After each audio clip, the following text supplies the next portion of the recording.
8 seconds separated the top 3 drivers as the very first WRC Rally Croatia headed to the power stage. First, the end was just around the corner for the suffering Oit Tanak. Who could remember when Tanak had had such a quiet event? He never got up anywhere near the pace for which he was famous, not even on the power stage. Thierry Neuville, if only he had picked the correct compound tyres for Saturday morning's loop of stages. That was where he lost his lead. He'd been on the limit since, but he had to be. He was playing catch-up.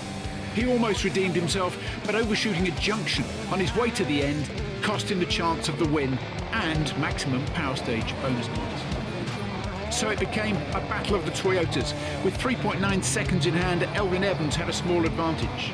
He drove cleaner through the junction that had tricked Neuville, but he slid wide under some trees and lost valuable speed in the grass and the mud.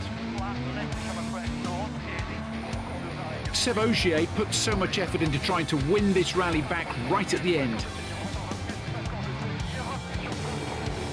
He threw everything he had. At winning an event he must have thought he'd lost on a road section that morning. His power stage drive was superlative.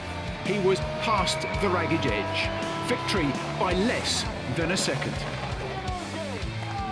Croatia had produced a stunner. Seb Ogier reclaiming the lead and won by 0.6 of a second, edging Elfyn Evans back into second over the closing corners of Croatia. Neuville third, Tanak in fourth, Formeau on his debut in fifth.